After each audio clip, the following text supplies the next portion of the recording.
He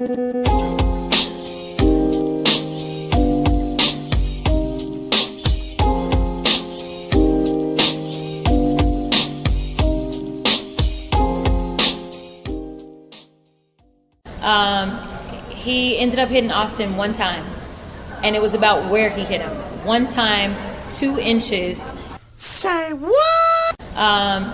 He ended up hitting Austin one time, and it was about where he hit him. One time, 2 inches. This wasn't someone who said, hey, let me stab you 5, 6, 7 times.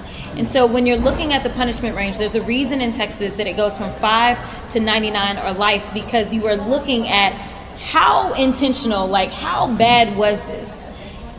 35 years for a kid who had decided to go under a tent that was not his team's tent as it was raining, and simply didn't want to be put out in the rain by some random kid that he didn't know who was larger than him.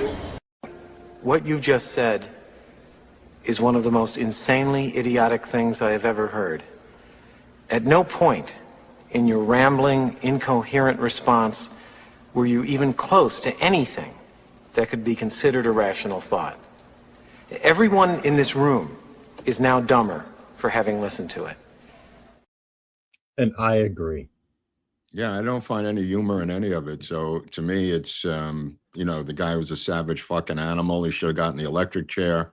The father, who is a really, really religious Christian who's forgiven him already, was on last night on Newsmax talking about his forgiveness, and they have completely brutalized this guy. The Anthony family, they forced him out of a press conference, and he is a true believer, this guy in Jesus Christ, and it's fascinating to see that actually work in real time. Christian belief in real time under real pressure of doing the Lord's work. In his case, he was glad it's over because he had to relive it every single day in court. This guy, the murderer's parents, didn't even show up for the sentencing. They've taken down so much money, not just in the suspended GoFundMe. They've been having fundraisers on TikTok all through the thing. They've spent every cent of it, partying, luxury cars, houses, clothing. They ended up with a shitty low-paid attorney. The money was ostensibly for his legal bills and legal fees. Very little of that went to that.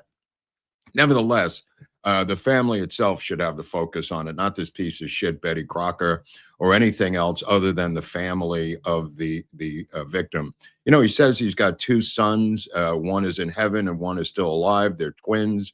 He loves them both. I mean, it was a deeply moving appearance last night on Newsmax by the father, who has amazing amounts of gratitude that the event is over. And he just said that these people have to live with themselves, these insane maniacs who are, saying things that are so insane, Eric. I mean, it's so craven and so depraved that hopefully this will be the breaking point in this national debate over these issues, from going back to George Floyd, going back to Trayvon Martin, going back to hands up, don't shoot, going back to Obama. I mean, this has to stop. I mean, this case is so egregious, so over the top, and such a victimization of the victim that it's beyond any debate at the level of civics.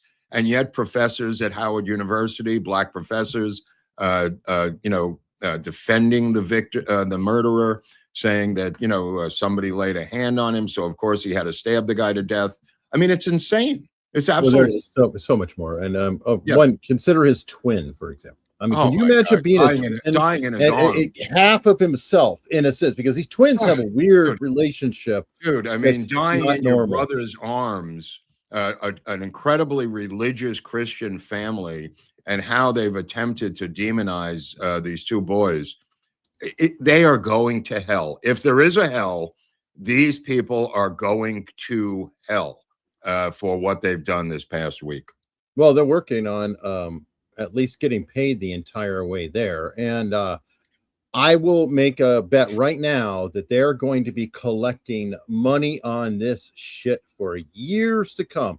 Every time something comes up, they're going to be a featured speaker. They're going to draw a check. They're going to get flown in. They're going to be in hotels, place after Well, place. that's the parents, the race not him. baiting I mean, bit going. that's I beg you. the parents themselves. That's on Yes. them. I mean, the same thing happened with that piece of shit George Floyd.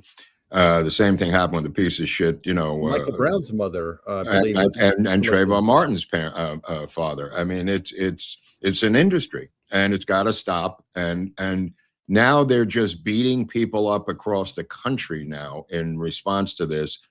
These are the brown shirt. Let me just be completely clear about this. What I'm going to say to you.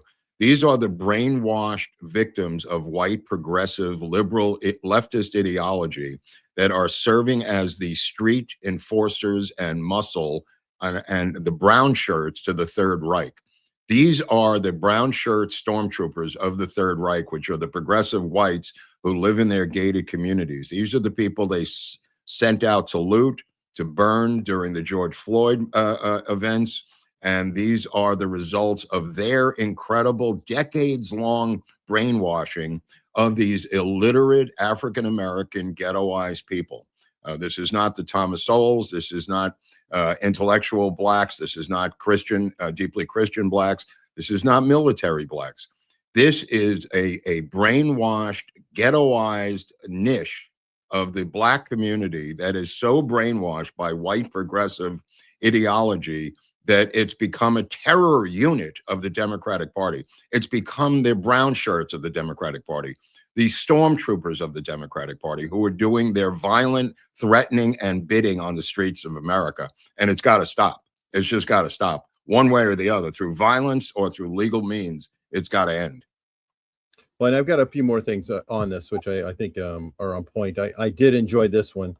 This is a father of 5 boys responding to comments. If I can get it to come up. What do you want us to do? What do you want us to do at this point? What? I'm lost for word. I don't know what to do. I got 5 boys. I don't know what. I ain't got nothing to tell them no more. You can't walk away no more. What do you want us to do? What is this now? I also had 5 boys. She doesn't know that. I guess I'll explain. I see what you're saying. That's right, the mother. What do? I have 5 boys. What do you want okay, to do? And I so don't he's know. saying, I don't know 1, what 2, this 3, is. 4, Okay. 5. Right, So, right. She doesn't know what to do after the Karmelo is here. What to tell her sons, guys.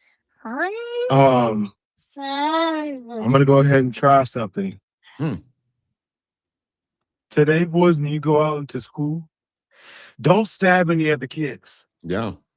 You think you guys could do that? Yeah, we could do Feel that. good about that, Lee? You feel good about that, Ace? Yeah.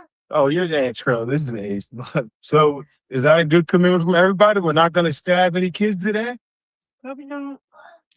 Hey, it's try amazing that, how lady. That might work. It's a brilliant idea. The minimization of the stabbing, saying the knife was small.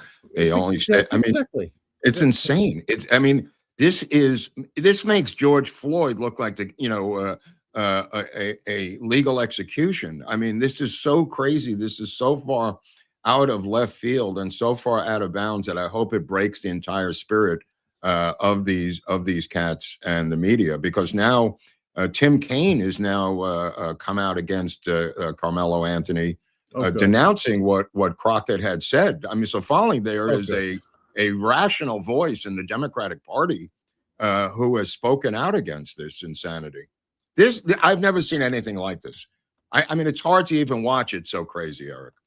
No, I agree. You can't even have that's it. why I like that. That's it why doesn't I really, even need defending. I mean, it's just so crazy. Like even debating it is like debating a Holocaust denier. You know what I mean? It's so crazy. Yeah, go ahead. Go ahead. Go ahead. No, I'm saying it's so crazy to even have a conversation about it. That's why I love this father who put it down to such elementary, dumbass terms like, you're going to actually take his own step. Yeah. I mean, it's not that hard. You've got to be kidding me that, what do I do? What do I do? And Gutfeld had a great point going on this. We don't know what it's like to be a black woman, and that's true. But she doesn't know what it's like to be a white man. A white man like me. I can't afford to be as stupid as she is. Like, I have to try harder because I'm going to be called all sorts of names, but she can say whatever she wants. I think she said, like, what if it were a white teen who stabbed a black kid? Oh, it would be different. It would be rare. That would be rare. There would be riots. There would be looting. There would be murals. There would be marches. There would be corporate virtue signaling, quiet moments in the quad, politicians weeping, celebrity videos. I am Karmelo Anthony. We would kneel. Nancy Pelosi would wear a scarf. Yep. If this were in reverse, common. they would George Floyd the crap out of it. Fact is, we have an incredibly low bar for black leftist commentary. If any white person said that stuff about the murder of a black kid, it would be the apocalypse. But on the left, every heartless bozo gets a hall pass. The weird thing about it is we're in a situation where you can like talk about justifiable homicide when you're dealing with whiteness. And it's because we have created a filter of historical oppression. I 100% agree. Yeah, no, I mean, he's close it out. This is his new look, which I think is a good look. I mean, 35 years. He's lucky he didn't get the electric chair. I mean, there's a couple other cases that happened this week that I'm watching. One down in Mississippi. This kid, 17, also broke into an elderly couple. Jumping into that on. I'm sorry. Okay, well, go ahead. No, I didn't know you had that, but go ahead. Oh no, don't worry. I've got it handy and ready to go. But before we get into that, I'm happy to announce we have a sponsor again. This is insane. Hunley's on a roll.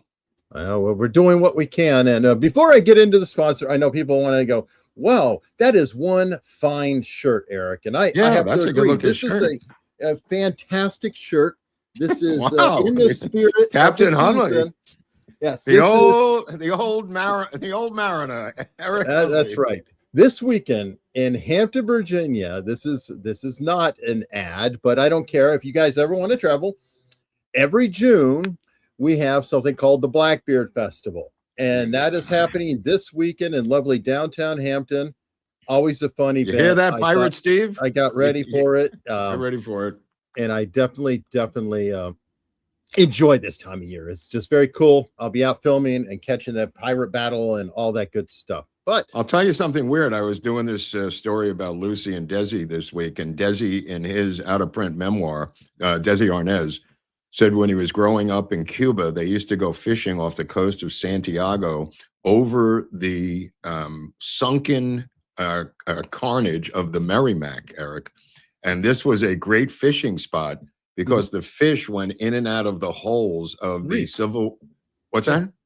They sink ships for reef. So yeah, ships. Yeah. So the fish were going in and out of the Merrimack. So that became a great fishing spot when he was a kid. And I thought about your SS Hunley. Now, for all the people who are Southerners that were getting offended, it's also known as USS Virginia, that vessel. So it's a monitor of the Merrimack from the Union side. It's the Monitor versus the Virginia. Well, he wasn't on either side, so he was Cuban. He didn't have a dog in the hunt. So I'm just going what he said. Oh, there you go. Let me see. And for our sponsor today, I'm happy to say we got Chapter again. Quick debrief for everyone here who's on Medicare or about to be. There's something that most people don't realize. The plan you picked might not be the plan that actually fits your life right now. And through all the noise, the mailers, the commercials, the robocalls, it can feel daunting to even take another look. Your doctors change, your prescriptions change, plans update their coverage every year, and nobody's helping you keep up. That's why we're pointing folks to Chapter. They make Medicare dead simple. One call, one advisor, you tell them your doctors, your prescriptions, what matters to you, and they do the rest. They compare every plan available nationwide, not a handful, every plan, and they come back to you with what actually fits. No pressure, no agenda. If your current plan is the right one, they'll tell you that. If it's not, they'll help you find one that fits better. Last year, folks found new plans with Chapter saving more than $1,000 on average. It's free. It won't take you more than 20 minutes. Good intel is crucial, so call Chapter today at 855-627-1487. Again, call today at 855-627-1487 and get the best information possible. All right. And of note, it is free to everybody who's calling. That's technically the company gets paid by the government. I know people are going, well, if it's free to me, then I'm the product. Well, since yes, you kind of are, but somebody has to pay the bills. In this case, the government is, and it's giving you an opportunity to check out the service and make sure, hey, I'm getting the right program for myself. Why not? I mean, if everything is perfect, you spend a few minutes, they say, you know what, you're on the right plan. But if there's something better, well, you might be pretty happy to hear that. So check it out, folks. Definitely check it out. And, to the story Mark's starting to mention, I did want to pull it up. Oh, weird. It's kind of on the same path. It seems similar. Karmelo Anthony. Well, you've got, I believe he's a football player, right? Or at least a teenager. Killed an elderly couple, and then got in a standoff with the deputies. And I guess it didn't work out. First of all, you have breaking and entering, and then the capital murder of the people who live there. Then the police show up. He says, I'll come out and surrender through the front door. He goes out the back door shooting in a blaze of glory. He gets out of that predicament and is later winged and picked up. But wow, this is like something out of Bonnie and Clyde. I mean, this kid, here's a picture of him here. I guess I'll try him as an adult in Mississippi. But holy cow. I mean, the heinousness of this particular crime. So you've got him shooting at police. You've got him double homicide. You've got breaking and entering. I mean, you couldn't do more in one day if you fucking tried, Eric. 2 counts of capital murder, 1 count of burglary, 4 counts of aggravated assault with a deadly weapon, 4 counts of aggravated assault on law enforcement officer, and 2 counts of aggravated assault on something there. Yeah, I mean, wow. You couldn't do more in a day than this savage piece of shit animal did in that day. The lives that he wrecked, the children and grandchildren of this couple, because of this savage piece of shit. I hope they fry his fucking ass within 90 days. Oh yeah, assault. They're over 65, so that's another special circumstance. There are, unfortunately, life in prison, Max. Yeah, because the Supreme Court, again. So it's not my personal feelings on it. I'm just letting you know that it's pretty much been ruled. So the max he'll get is life without parole. And what is scary is the entire amount of time that he spent with his spree is minutes. You're talking about entire lifetimes. 2 people in this, so 140 plus years there, all this, and just his little it's how much damage that one human being can do is enormous. And when you have a society that has no guardrails any longer, there's no structural guidelines, there's no father in the home, there's no religion. These are savages. They don't even have religion. Baptists, they don't even have a father. They are lone wolves, Eric, roaming through our society, wreaking havoc. And raised by wolves. I hate to use the old term, but they practically are in a lot of ways, especially. Well, they're raised by teenagers. They're raised by teenage mothers. I don't know if he's gang affiliated, but if he is, there's a lot of that. Like, you go, oh my God, he's only 17. Well, he could have been a hardened criminal at 13. He may have been doing this for 4 or 5 years. Oh yeah, and this is just one where he got caught. Who knows what this guy's record is? Oh, I have a feeling he didn't wake up that morning and say, I'm going to break in and kill an elderly couple and have a shootout with the cops. Yeah. Now, to continue on that note, this individual, however, may face the death penalty. Ooh. And that's ex-NFL star Darron Lee. Yeah. He's a linebacker. Well, he was a linebacker, yeah. Oh, well, okay. I think he's retired now. Well, yeah, former, whatever. I'm just saying that was a position here. He was already on probation. Yeah. In Ohio, and so already had some problems, as you could see. And then the chat GPT searches always give them away, Eric, right? Well, it's not helpful. No. It's, No. and how Google do you and make- ChatGPT. It's like, folks, there are records. It's Yeah. logged. Okay, it is logged. So that one I always love. But anyway, Look what he was searching for. He asked, stop right there. He asked the artificial intelligent assistant whether a fall could cause bruising to 2 eyes and 2 stabby-looking wounds. Oh, for the love of God. well, Love he's of God. He definitely played for not the a Jets. writer. He played for the Jets, the Kansas City Chiefs, and Buffalo Bills between 2016 and 2020, 4 years, 31 years of age. I don't know if he injured out or whatever, but he must have been making, I want to say, a couple $100,000 a year at that point. And this This is is- his girlfriend, I'm assuming. Yeah, who he savagely killed.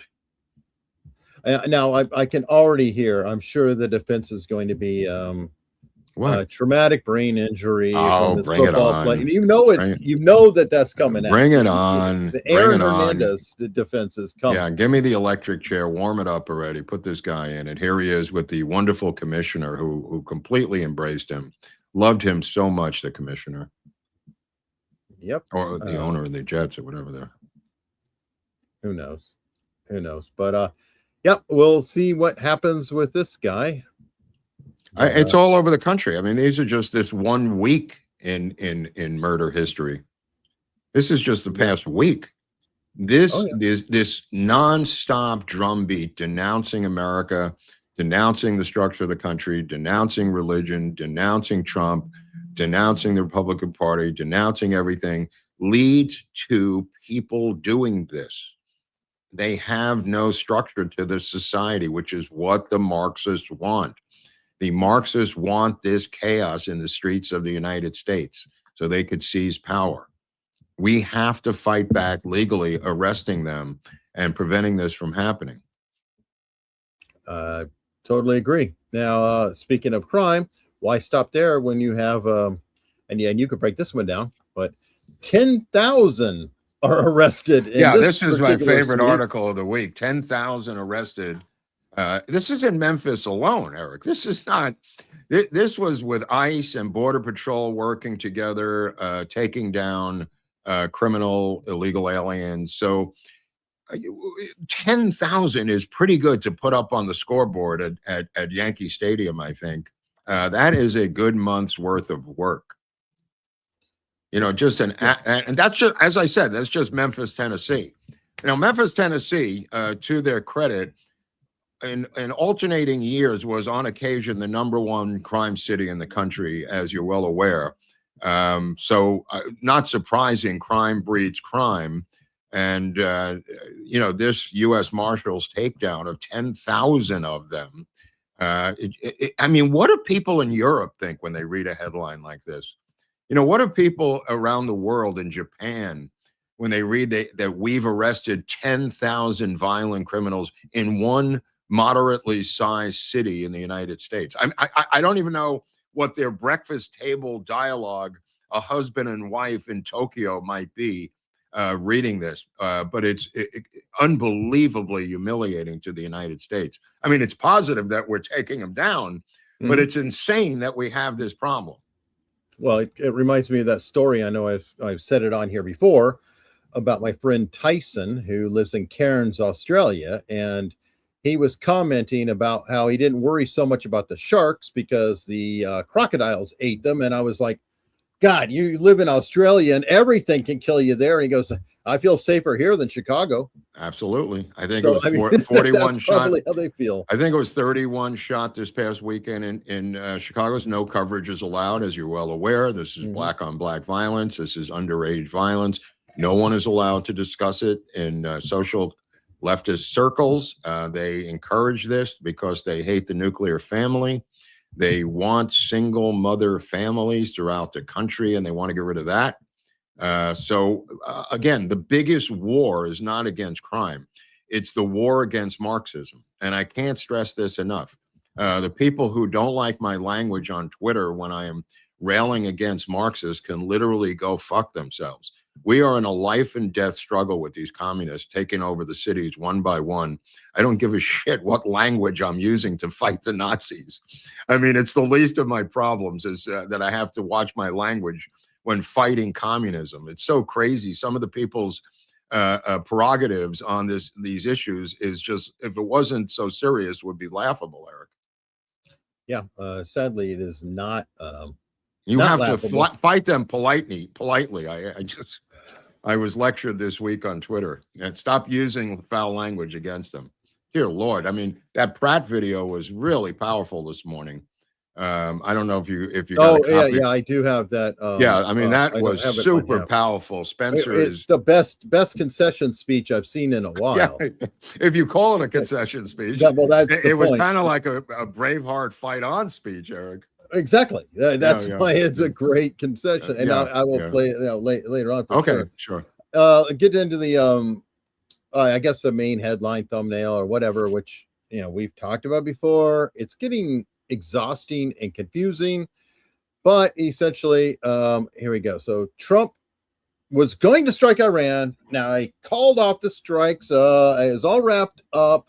But then today, he blasted Tehran after Iran leaks its own demands in the peace deal. They better get their act together today. And I mean, he's almost got he has a limited amount of goodwill, and he seems to have no metric as to the volume of goodwill that he has among his supporters.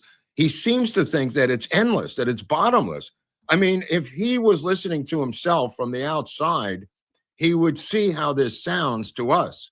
I mean, this whipsaw back and forth, fuck Iran, I'm making peace with Iran, screw Iran, we have a deal, we don't have, I mean, does he have any concept as how crazy this sounds?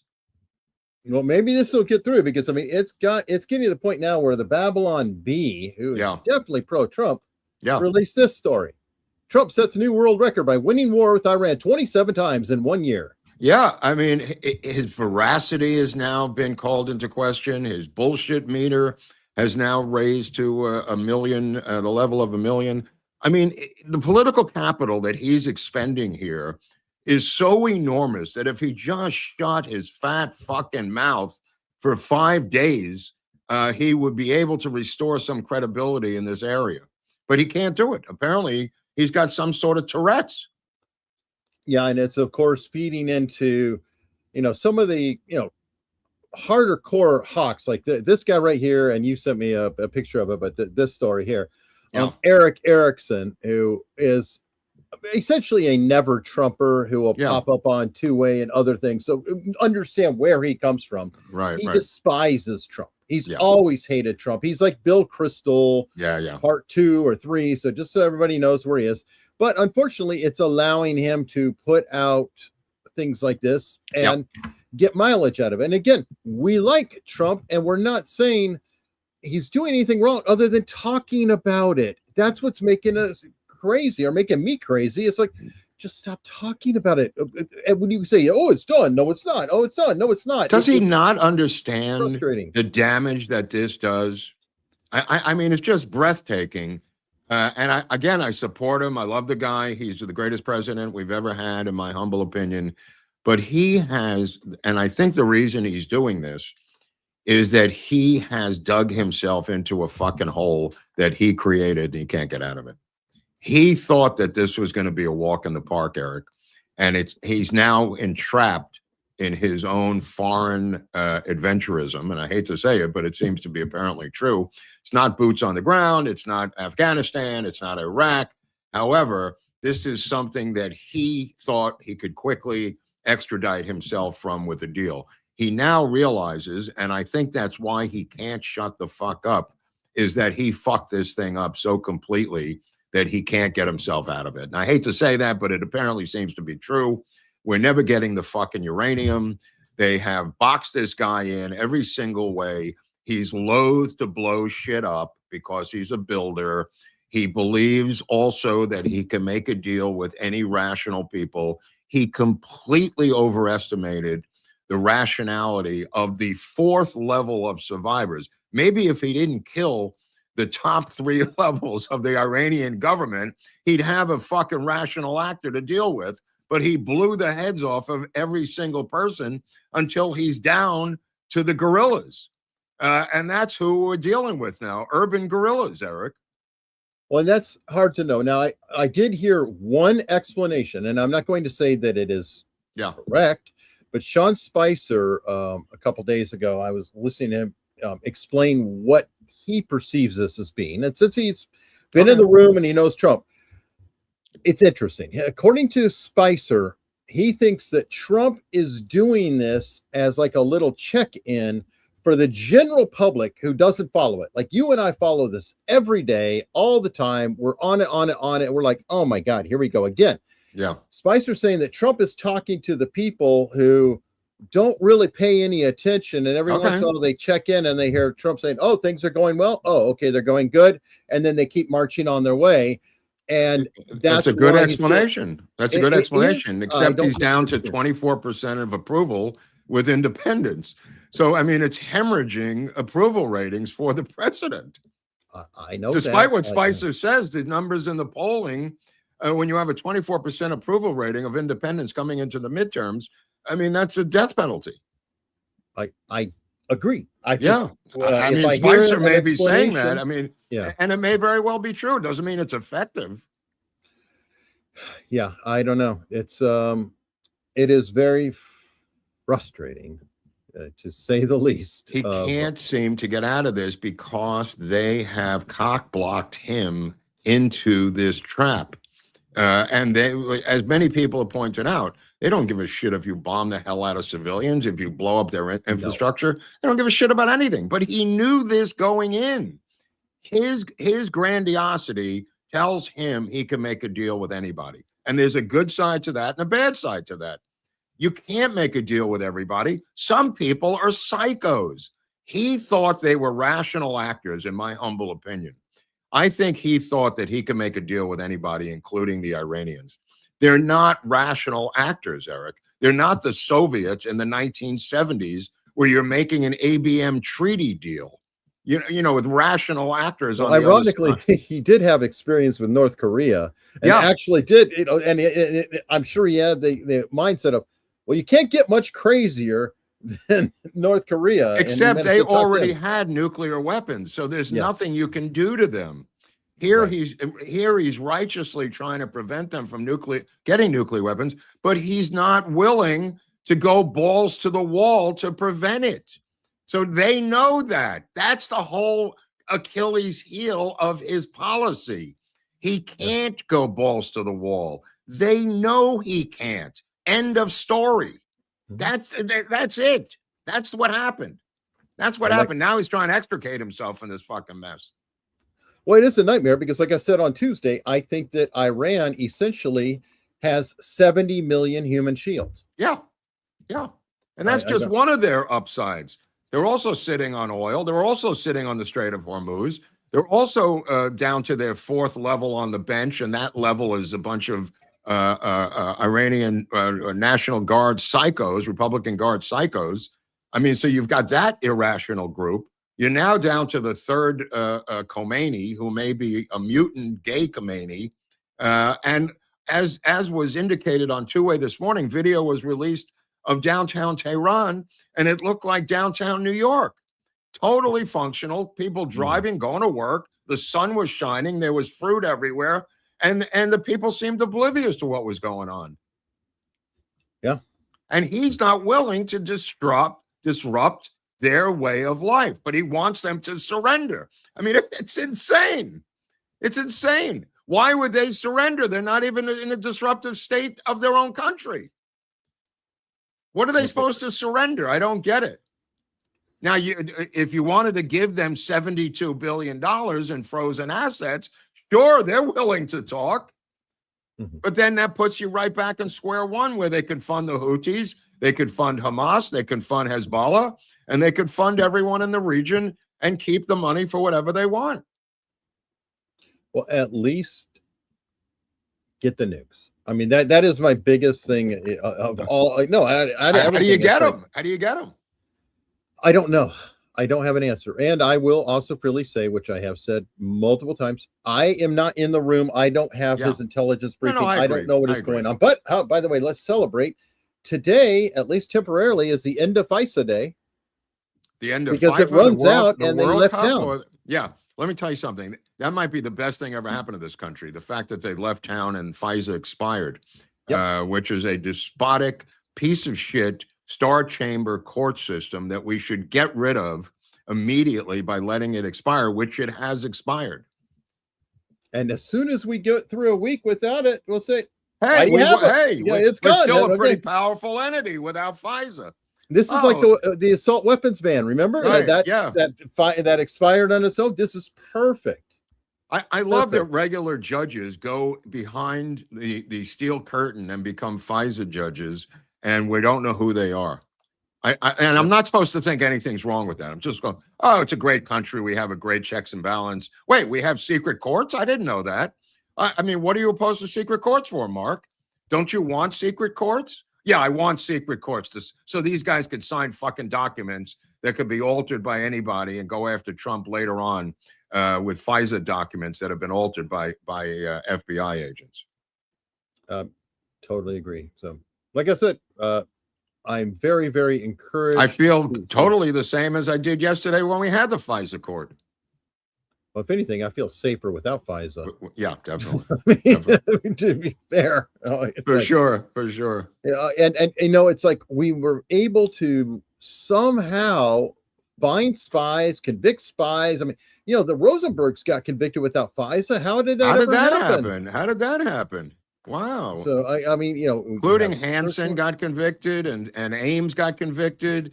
How did we do it? How did we get those internal spies? Exactly. So good news on that. Well, one of the best stories, I don't know, I sent you this pretty late in the game, but this is from the California Globe this afternoon from the great editor up there, Kathy Grimes. They have, unbeknownst to you and me, Eric, I didn't even know this was going on. Trump administration shuts down entire San Francisco immigration court after purge of pro-asylum judges. The Trump administration has stated it's merely enforcing existing immigration laws. They shut down the San Francisco immigration court after purging judges deemed too liberal because of unusually high asylum grants. This is unbelievable. Trump's Executive Office of Immigration Review has removed or fired over 100 leftist immigration judges, including resignations for good reasons. Judges with alleged systemic biases, often tied to high asylum grant rates, were terminated to ensure impartiality and improve efficiency. San Francisco has notably high asylum approval rates, over 90% for certain judges, linked to high representation rates for applicants. This was also reported by the Associated Press. An incredible unreported story that you're getting here today on America's Untold Stories. This is why we do this show. Just a fantastic story. I want to point out too, because a lot of people might be getting confused. This is not the judicial branch of the government, you know, like a normal courts, circuit courts, or whatever. These are administrative courts that are part of the also known as AKA the deep state. Well, yeah, so they are the executive branch, though. And what I'm saying, so he has every right. He can say, absolutely. I'm just shutting you down. I don't need that particular they were job put there anymore. by Joe Biden, Eric. They were put in there by Biden. Hundreds and hundreds of them to expedite the opening of the border. Mm-hmm. It was a rubber stamp. Keep it moving. Keep the line moving. Let's go. Chop. Keep moving. Let's go. That came across the California-Mexico border. They were expedited by these hundreds and hundreds of judges up there. Now, to be fair, that doesn't. Why are you being fair? There is no place for the courts. It's just who you have staffing them, because we use those same courts when people say, "Oh, I'm requesting asylum." Okay, let me issue your case. Yes, no, goodbye. Yes, no, goodbye. You know, So that's what their function is to look at those. They just looked at the rates of approval and Right. saw 90% approval rates, Exactly. and that was a rigged system. And those Sure. are the ones they got rid of, the 90 percentile ones. Yeah. Out of there. And so now you just shift it and you have another set in Texas or wherever. And just who is staffing is what really makes all the difference. So I just wanted people to know that a lot of people think that, oh, that's part of the judicial branch, and that's that would be an overreach by Trump, but it's not. So I wanted to point that out for people. Now let's see, the ever ongoing UFO stories. Okay. I don't know. I don't know what to think, but this is the big deal. TMZ is releasing this, the great footage here, and it's interesting. I don't know what this literally is. That it's kind of a cool looking orb that's in the sky that has been released, and it's kind of worthless to even look at these because with AI, you could do a kid in his underwear could have done this morning. Well, okay, this is true, but then there's also the problem, and I see that we're constantly developing new stuff. We have drone technologies and all these different things. You're giving it. This is not. I think you're giving it even way too much credit. Yeah, it may just be an optical trick on a screen. You know what I mean? I think people mostly do what Eric does and saying, "Well, there's secret things out there," which is true, absolutely true. But it's so easy to do this stuff now, unfortunately, that it becomes meaningless. The video itself, becomes meaningless because of the unfortunate situation with AI. Like, what are we looking at here? What is this? What are we looking at? It's typical footage. I know. I'm sure this is real footage. It's probably not AI, but it doesn't. What does it mean? What does it mean? I don't know what it means. It's two dots on a screen. Right. You can't really, delete, get any information out of this. What does that mean? I could read into that these are two real flying objects, or I could read into it that a kid put two dots on a screen using AI. Both are true. Both could be true. And you've also done a lot of film work and filming yourself, right? This is so easy. If those things are moving, okay, maybe they are, but then what about if the camera's moving? Well, that's going to make them seem to move really fast if the camera's moving. So there's so many. Right, and there's also the preponderance of them being the exact same angles of the cameras over and over again in the sky. There's never any close-ups. There's never any ships. There's never anything. And I'm not denying the existence of UFOs at all. I'm just saying that the footage of these things has become redundant. I agree, but this is the brand new stuff. Yeah, it just came out today.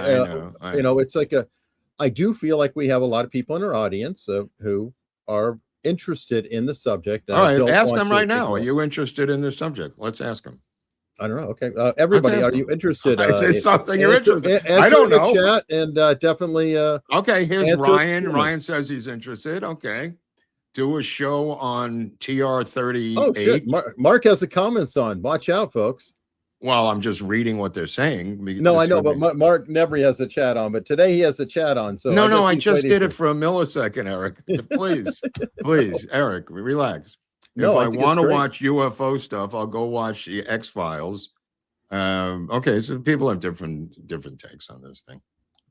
All right, well, if you do like UFO stories, Mark has had his own personal. Yeah, again, I'm not a denier. You could see my own experience. I'm just saying, putting these videos up and analyzing them as if they're the Rosetta Stone is a waste of valuable news time. There's nothing we can discern from it, Eric. Well, that's true. Yeah, that's true.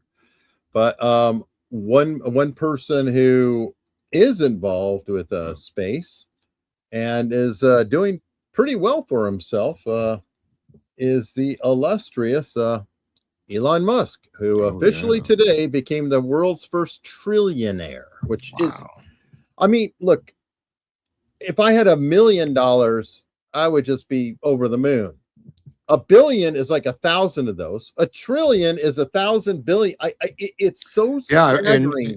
in the Horowitz book I was reading, he talked about the beginning of Musk's career living in a rundown 1-bedroom apartment by the airport with no money and no anything, and beginning the X, the beginning of X, not X Online, but the X company that he started originally with nothing, with absolutely nothing.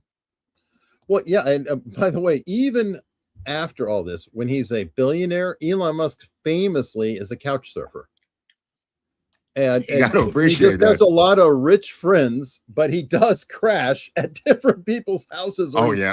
Where is the convertible Chrysler that he put into space? Is there? I mean Tesla, not a Chrysler. The Tesla, not Chrysler. I think it's between Mars and Saturn, or whatever's after that at this point in full orbit. Wow. But anyway, congrats to him. That helps us in the midterms. It does. Well, yeah, a lot of the money. Yeah. I mean, think about it. He could donate $1 million, and he's picking it back up in interest so fast that I mean, there's so Look, much nobody money. has done more to help the Trump cause. One man, even if you don't like him, financially, politically, socially, career-wise, than Elon Musk. Yes. Oh, by the way, nobody has stuck their neck out like this fucking guy has. I agree. Another thing maybe of interest to different people here, those of you who follow AI, and this is going to be very big with SpaceX coming in. Elon's got a solution to the data center problem of AI. Wow. And his answer is the problem, or yes. Why do you need water in a data center? Do you know? Electricity? Cooling. Oh yeah, the cooling. They overheat it, right? Yeah. Well, guess where you don't have to cool? Space. The space or the North Pole. Right. Well, or my mother's old refrigerator that she had in the garage with a padlock, where she had her own food in there. One of the top loaders. It was pretty cold in there. The guy who has about 10,000 satellites is launching up data centers, and that technically absorbing it. They potentially could get 100% of their power from solar, so they never run out of power. Interesting. And they're automatically cooled just by being in the middle of space. And because the technology, turns over so quickly, they last 5-10 years, whatever it is. And he launches up another one, but there could be some massive. How do the workers get there? How do they punch a clock? They show up with a spacesuit or anything, from the ship, or you don't need to get there. Oh no, nobody. Okay, so nobody works there. Okay. No, I mean, we build the server up, and I mean, with robots and everything. A lonely Maytag repairman, if he has to go there, how does he do it? He goes in a ship, puts on the suit. He suffocates and he dies. No. But I'm saying, if you could walk in space with the suit and repair stuff. We see this all the time in the movies. Right, but they wouldn't bother. I mean, it's just self-contained units. Right. It's like turning them on like a clock until they run out of juice, and then they're done. Then they plummet to the earth. Oh, some of them. No, they just float around. Well, some plummet. There'll be we have satellites. Space debris. Right. We have satellites that are falling every day. Every day. Yeah. Well, speaking of things falling every day, Sean Lucan just donated $50. Think of that. He just dropped that from outer space. LBJ famously said that Sputnik would be dropping bombs on the United States. The tiny satellite that was Sputnik, if you saw what the size of Sputnik, it would be hard for it to carry a payload. But LBJ, to encourage the United States space program, put the fear of God into the United States people by saying that Sputnik will be dropping bombs on all of us. Well, and then Reagan has Star Wars. So, well, this was his version of it, because Telstar was behind Sputnik, and he said that the Russians, can drop bombs from outer space on us. And I guarantee you they were planning to. That I don't know. They were trying to figure out how could we do it. They didn't solve the problem, but I will bet you they thought, hey, rockets, bombs. According to Annie Jacobson, in her book Area 51, that's what Stalin did with the 2 surgically altered teenage boys in a spacecraft that landed in Area 51. Yeah. Anyway, Sean, Thank you so much. That's very, very generous of you. Happy Friday. Now, let's see. I just saw this story pass by, and a lot of people are going to be pissed about this. Tulsi Gabbard rescinded the intelligence reports on Havana syndrome, it appears. Okay, well, maybe she's onto something. I mean, she's pretty maybe thorough. maybe she saw through it. Yeah, she's anyway, she's retracted the community reports on Havana syndrome, according to a memo released June 11th, so yesterday, it appears. Okay. Well, I was more concerned about her military industrial farewell intelligence speech about biolabs in the Ukraine, as to why the Russians had to deal with Ukraine, which seemed like Eisenhower's beware the military industrial complex farewell speech by her, which she cited that there were, and she didn't say who. They said they were U.S. Biolabs in Ukraine, and she was sounding the alarm as she was leaving office about them. No, which I thought was of importance. I mean, she made a big deal out of it. Well, I mean, let's see what she has to actually say. Okay.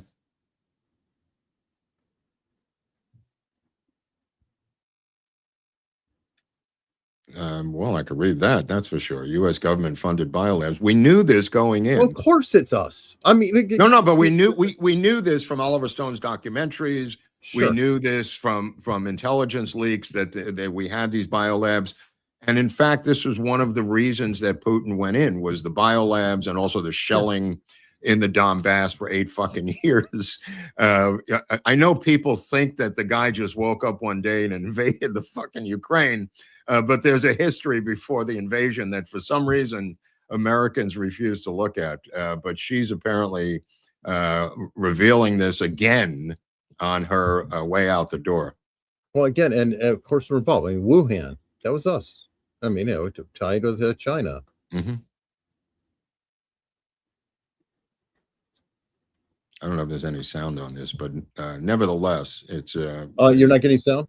I'm not. I'm just one person, though. Well, no, that's important to know. Okay. All right. I did not know that. Yeah. But I urge people to listen to her speech, because it is at a level of military industrial complex, these biolabs. So it's very important. Okay. And I don't think this guy Pulte is going to actually take over. It looks like the guy from the Cromwell. That a U.S.-funded biolab in Ukraine likely You have sound? Yeah. Okay. housed dangerous pathogens Yep. and remained vulnerable to longstanding threats of Russian attack, seizure, or damage. Now, until now, Well, hold on. evidence regarding the Russians felt vulnerable that they were launching these pathogens over the border into Russia. She's missing a valuable point here. The Russians pointed out how they were using these on the bodies of birds and butterflies to launch them into Russia, and they complained about it publicly. Is she going to say that even? I don't know. Go ahead. Okay. full existence and funding of these laboratories had been knowingly withheld from you, the American people. Many of these U.S. government-funded biolabs are currently or have previously engaged in research using hazardous and highly contagious pathogens, and in some cases included dangerous gain-of-function research with very little visibility or oversight. Now, President Trump clearly understands the serious threat dangerous gain-of-function research poses to the American people. And this is why he took decisive action over a year ago. On May 25th, 2025, he signed an executive order to end federal funding of gain-of-function research around the world. Here at ODNI, I issued new guidance to the intelligence community directing increased collection on these laboratories and facilities overseas. And we're already seeing the results of this increased collection. We're learning new details, for example, on clinical trials that are underway at these. All right. So we get the. You got the gist of it. This is because they were ordered to be moved off of domestic soil. They used to do this outside of D.C. At a camp, a military camp, where people worked on germ warfare, Eric, and eventually it got so dangerous that it was ordered out of the U.S. And that's how they ended up in these secret labs around the world. All right, that makes sense. All right, let's go ahead and pivot back to California, and let's see if we get sound on this one. Ooh. Now that the campaign portion of my mission to save Los Angeles is coming to a close, and I'm moving on to the next, more interesting phase. You have sound, right? Yeah, it's good. Yeah. Okay. I've spent a lot of time slaying everybody. I've ridiculed everyone on the roster. And I just want to say from the bottom of my heart, I'd like to take the chance to apologize to absolutely nobody. You think you can get rid of me that easily? I know a lot of dim-witted jerks thought I was in this for a grift, that I was going to roll up and leave town if I didn't get into City Hall. It's just not fair. Hey, morons, I didn't get in this for political power. I got in this to expose this corrupt machine, and nothing has changed. You enjoy your worthless meetings in City Hall. Nikki, you have all this information. You're running for mayor. Show what you're really about, or get the fuck out of the race. I'm going to be I'm not going to keep it going. I'm worried about that music. I don't know if that's Okay. an actual song. So All right. we may get that copyright Well, claimed, yeah. and then I'll have to pull that clip. So Yeah. definitely check it out. It's a 3-minute clip. I may play that as the bridge between here You can and play it on locals when we locals, shift right? over. Yeah, we'll play it on Absolutely. locals if you want to come over and see it. But I'll just sum it up. Pratt has massive amounts of Oppo research that he was saving for the November election. He's now, that's right, I got Eric's attention. Now he's going to drop it every week, and he's got audio tapes of the candidates, secret videos of the candidates. He goes on to say this may cause one or both to actually drop out of the race. So this is going to get very, very interesting, Eric.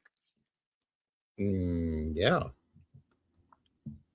Okay. Yeah, because Interesting. he said, I am not beholden to any election laws any longer. I have this material that I've been sitting on, saving it for the November race, and it's explosive. That's why I've been sitting on it, and I will release it in the upcoming weeks of the summer, dropping it as atomic bombs as the summer goes on. And then he said, these fucking commie animals, I'm going to destroy. He actually said commie animals, and his language was just breathtaking in this video, referring to this opposition as commie animals. And he is not pulling any punches anymore, and he's not going away. So hopefully it'll be the summer of Pratt.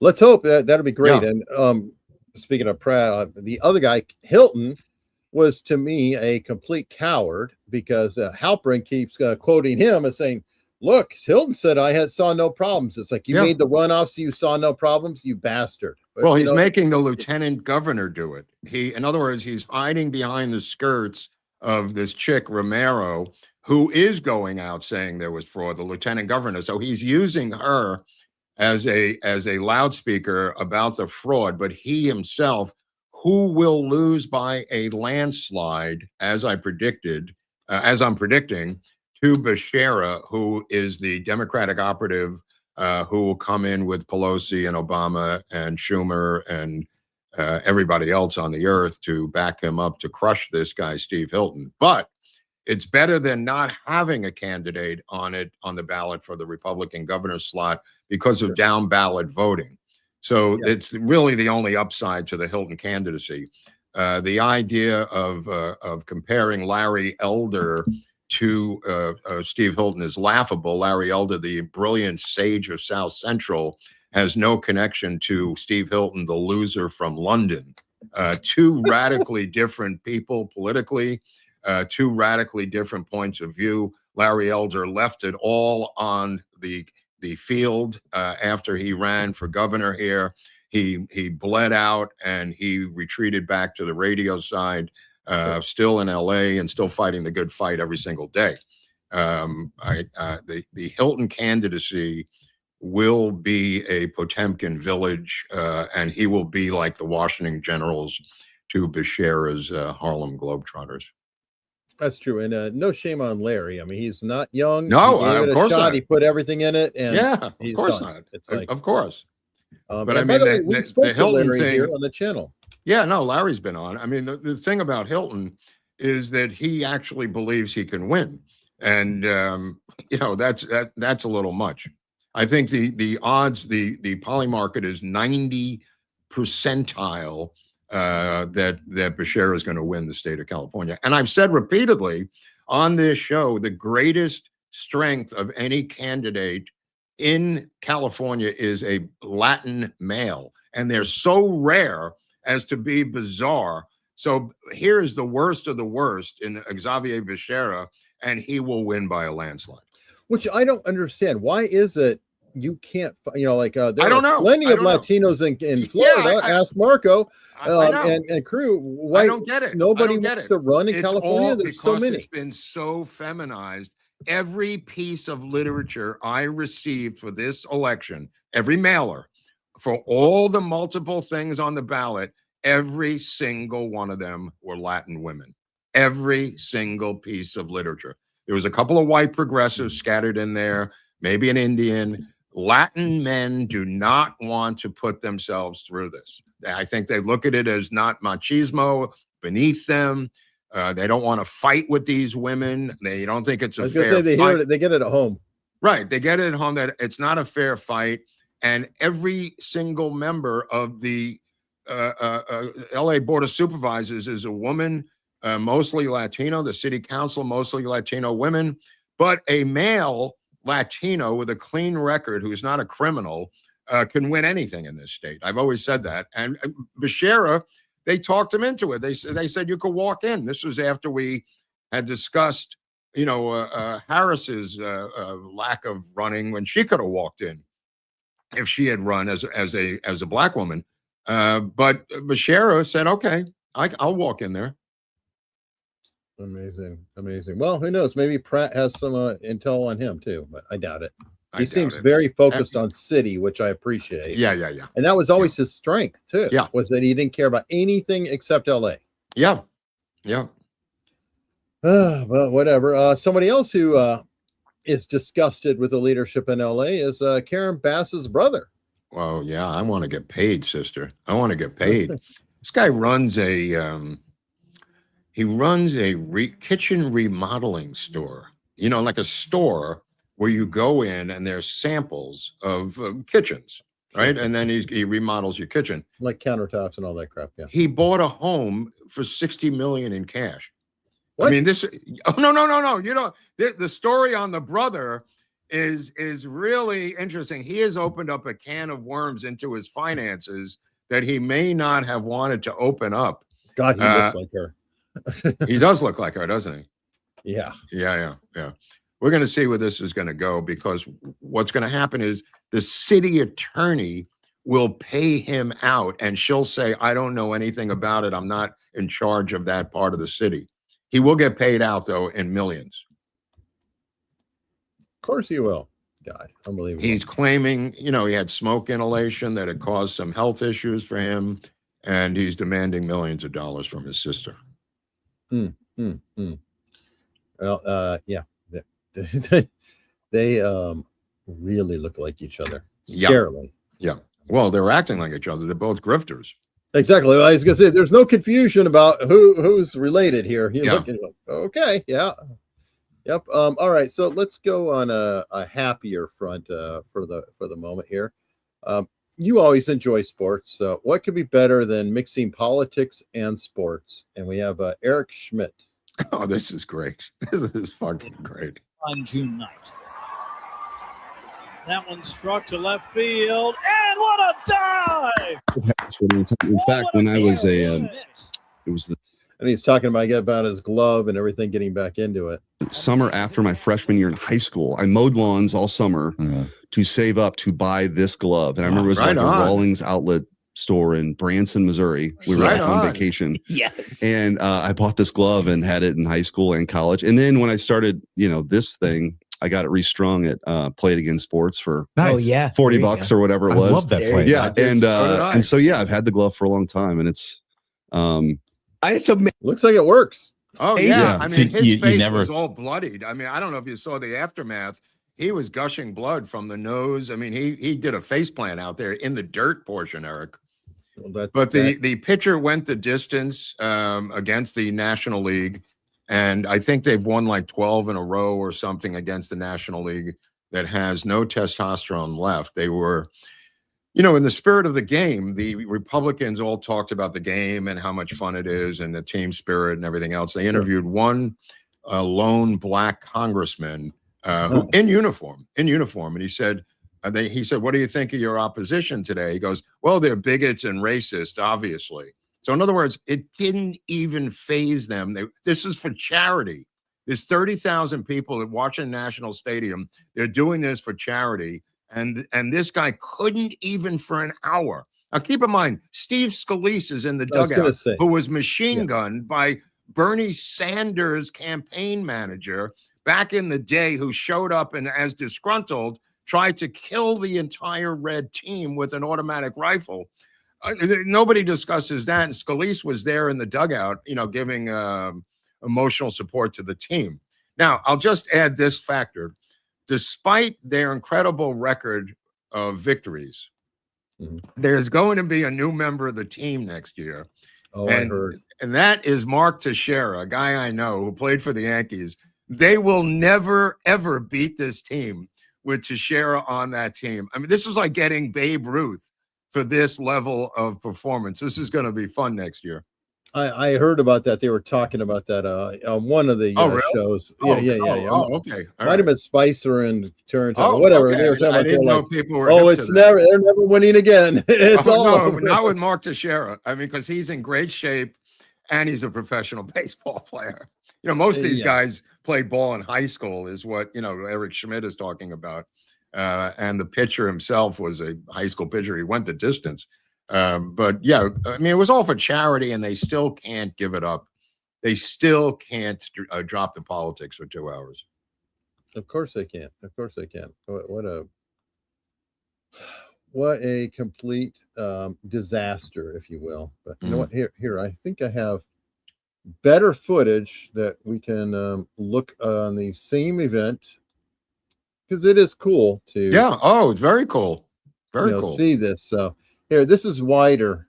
Oh, very good. On June night. Look how far he went. Left field. Go get him, Schmidt. Go down. Oh, what a great Eric play. Schmidt.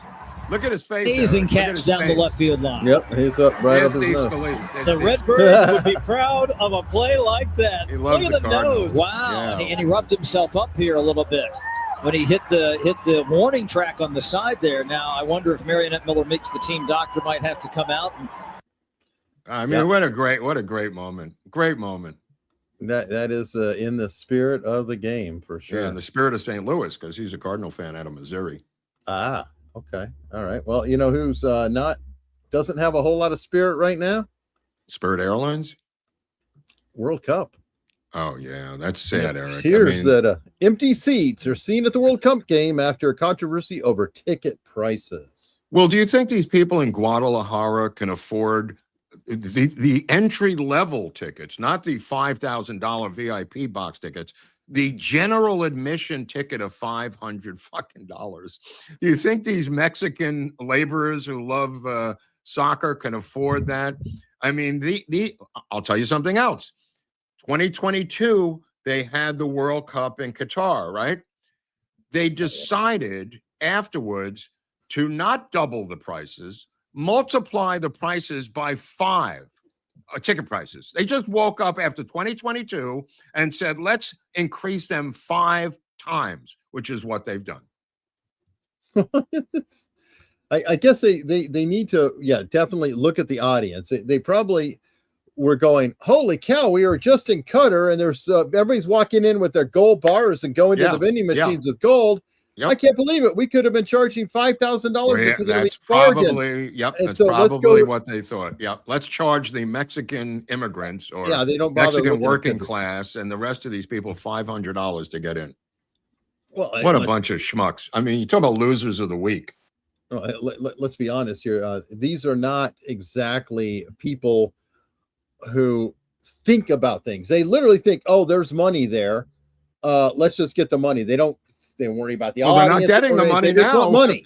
It's like, oh, we want it. It's rich. They have no financial ability, knowledge. They must have an advisor who advises them to not raise the ticket prices 5-fold.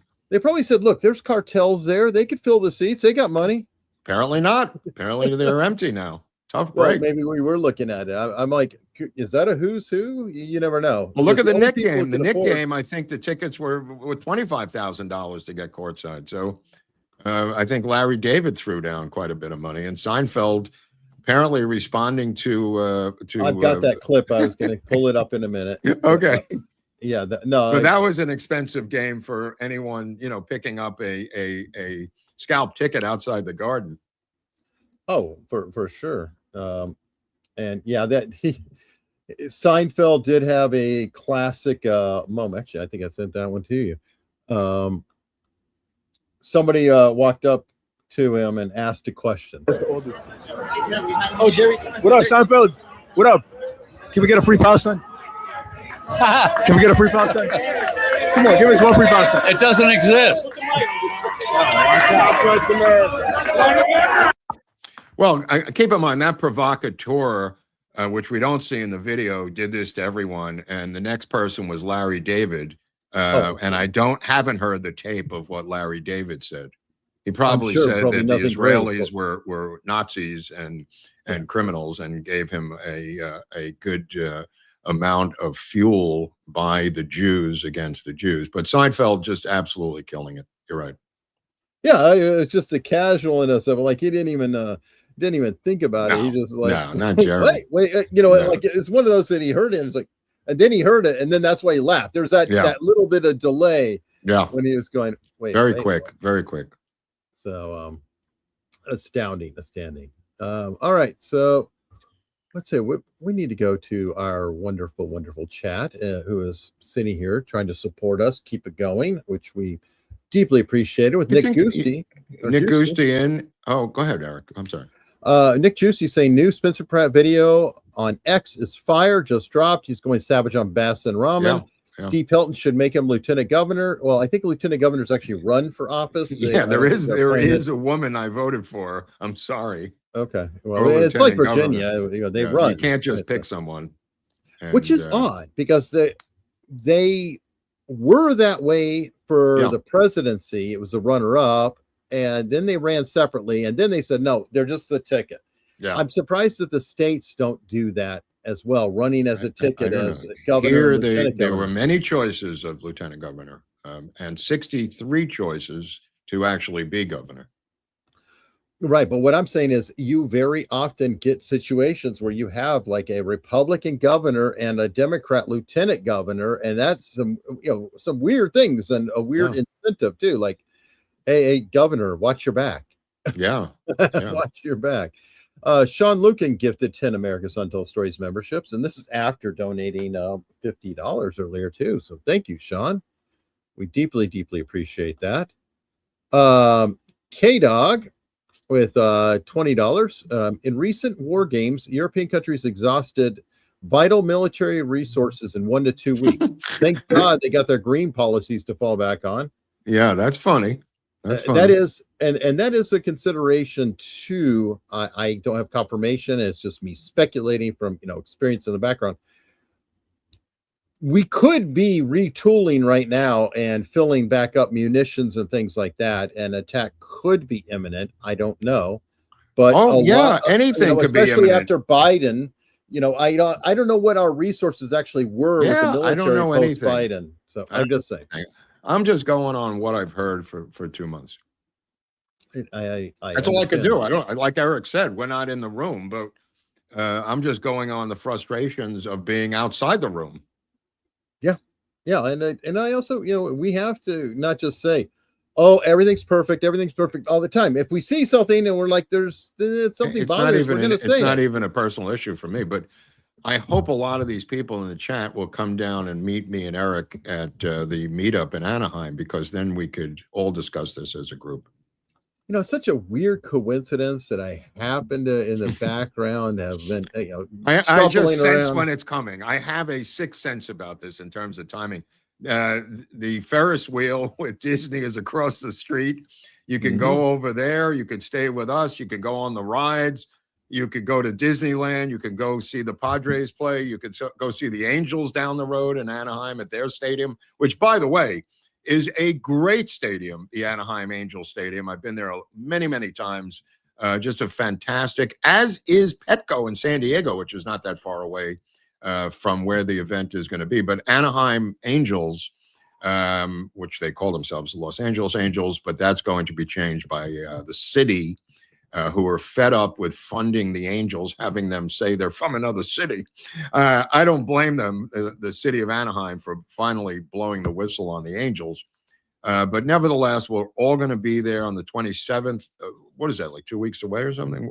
What day is it? 2 weeks from tomorrow. Yeah. Oh, 2 weeks from tomorrow. Okay, so you got to get your shit together, pack a bag, come to the Anaheim Marriott, and get a room with the secret code that gives you 20% off the room. Correct. And then we'll feed you probably more than enough food, because I ordered more than enough food for an army. There'll be plenty of leftovers. But yeah, then we'll have a show and we'll discuss all of these issues in person. It's a lot of fun. We've done it a bunch of times, and it really, every one of them has turned out to be fun. Yeah, and to follow up on that, somebody who does have their shit together and who is giving information here is Tom Woolley. Okay. I have my ticket for my 6th AUS meetup on June 27th. I will also bring my brother for his 3rd AUS meetup. Wow. It is always amazing to meet Eric and Mark and the AUS gang. So there you go. Wait, is 6 the limit? Has he been at every one of these, or? He's been at most of them. I think we got more than 6, Eric. He may be running JFK stuff together too. But anyway, whatever. Right. I don't remember if he made it to Vegas. I think that was Vegas too. I forgot about that one. He might have made it to Vegas though, because his brother. He was in the Vegas one. I remember talking to him and his brother in that. Yeah, he was there. He was there. Well, there we go. And he was in California the last time. Right. You could be there as well, you American people who have supported us for so long, because we've got it's a free country. The Canadians can come. The Mexicans can come, for Christ's sakes, across the border. Absolutely. We can have people from Tijuana. It's not so far to drive from Tijuana. I've driven to Tijuana many times. Yeah, and we've had people from England coming over. I mean, there's a lot of different options. We actually had somebody from Canada drive to our event. So, right? Didn't we have a guy last time who came from Australia or something, like the furthest ever? We had a guy who came the furthest of. We were kidding around with the guy. Well, we know that we had somebody from Australia going to the JFK Lancer. I don't remember. Oh, that's what it was. That's what it was. Yeah, our event. But anyway, yeah. So we definitely have definitely big range for that, and it's a cool event. It is a lot of fun. Get to hang out, meet people firsthand, and Tom. 6 times. His brother, 3 times. I mean, most people don't keep doing it over and over again. For no reason. For no reason. It's a good event. It's good function, and it's good for everybody. Yeah, you've got wonderful food there. It's a great. Oh yeah, here's the beam us up. As we've said before, interesting lobby. Yeah. It's going to essentially look. Are we going to have any slides or a screen? I told her we needed a screen if you wanted to put something up visually, Eric. Well, photos or articles or whatever you want. I don't know. We'll have to talk that over. But screen and sound. We'll follow up on all that good stuff. Okay. And again, the menu: Caesar salad, tri-tip pomegranate with pomegranate barbecue sauce, salmon La Plancha. I want the assorted petite dessert bars. I want to know what that is. I'm going to pack those in. I'm going to take as many home as I possibly Well, you need to follow up on that so we can. I'm going to follow up. I'm going to talk to the chef about what the hell those are. Well, you have a contact there, and yeah, I'm going to contact the chef and see if I could get some extra ones. I think that's a good idea. And one thing, get my salmon to go. I want my salmon also. I want a backup salmon. 100%. One thing everybody can be doing, and I definitely be doing because I do it every day, is getting fortified, getting prepared, doing show work and everything else. I need a little bit of help. And look at that. There's a shooter provide that here with our 2 great coffee blends of the Supreme Breakfast Blend and the Magic Bullet Blend, which you can also point your phone at the screen, anything else, and grab for yourself. I always buy 4 or more to get free shipping, which really does make a big difference. I mean, ironically, I think the shipping might be as much as a bag. So is that true? Wow. I don't know for sure. I mean, I'd have to break it down, but I wouldn't be surprised. And in that case, it's almost like getting a fourth bag free. If you're vacillating between 3 bags and 4, you might as well go to get that fourth bag for free. I used to do that when I sold cocaine. I would give them the 4th bag free. Well, don't you get the first bag free? No, not with my operation. You had to pay for the first 3, and then you get a free 4th one. Okay. All right. Well, there you go. Perfect. I hope all of you consider that, and the meetup definitely will be good times. I need to remember to get some coffee sent and see if we can get that. Oh, right. We've done that before share with too. Everybody. Yeah, we did that in Brea. I think we brought our own coffee from we did the Bullet Blend. Let's see, Pamela. Happy Friday. She's a member for 32 months, heading into 3 years. That's amazing. Yikes. William Ratcliffe. We have biolabs. We do. Yeah, apparently, we have biolabs. and yes, Plum Island was and is our own germ lab. So I don't think they shut it down. I think it's still operational. Diffuse 56 gifted 10 more memberships. Check this out, Tractor Guy. Oh my God! Oh no, Sean did. No. Now Tractor Guy. Right. Sorry, I was running them together, but thank you very much. We do deeply appreciate it. Big Bill 767 said, "Great show, $1 billion. If I gave you $1 per second, how long would it take to give you $1 billion? That would be $60 a minute, $3,600 an hour, 86,000 a day. At $1 a second, a billion is 33 years. A trillion is 33,000 years." I always think those are staggering. Like if you stack $100, it'll go to the moon, or all these different factors. It is mind-boggling. Mike Schaefer, your 2 personalities is like lightning in a bottle. Absolutely my favorite Tuesday and Friday, bar none. Thank you guys. Well done. Well, thank you. Thank you very much. Let me see. Oh, and last but not least, absolutely the best chat anywhere. Thank you all. Oh. Yeah, he gives good chat. I think that's a phrase that you don't hear much anymore. Anyway, thank you very much, Mike. And then John Springer's also going to be at the event. He is? And he just gave us $20. Thank you very much. Yes, he will be in Anaheim himself. And Nick Giusti, Cali votes on lieutenant governor. Another reason I hate Cali. Yeah. We voted on lieutenant governor. I think. Yeah. The camp I was thinking about was Fort Detrick, that did biolab research originally, and that was up until into the 80s, I want to say, because I had a friend's father who worked there, who was a bio researcher in germ warfare. Well, and Detrick was tied in with the anthrax scare, wasn't it? Oh yeah. So yeah. Oh yeah. And that's why they went outside of the domestic United States and made it. Well, it was secret at Fort Detrick, but they were worried about anthrax after that. Well, sure. And then Plum Island, there are a lot of questions about Lyme disease potentially originating there. That's hasn't been confirmed, but there are some paperclip ties with Plum Island, that there was a Nazi scientist that definitely went to Plum Island, and there's the questions about Lyme disease. Let me see. We got a rumble rant from King of Biltong, Premium Angus and Wagyu Biltong from Biltong, USA. High protein, no additives, authentic handcrafted meat snack, naturally air dried and delicious. Go to biltongusa.com. Use code AUS for 10% off. And I will say that I got some sausage from them. I've never had that before, but they have like the Wagyu sausage sticks, and those are amazing. I have to say I like it better than the biltong itself. Okay. Definitely check it out. Really, really good. very importantly, Al Gonzalez loves my shirt.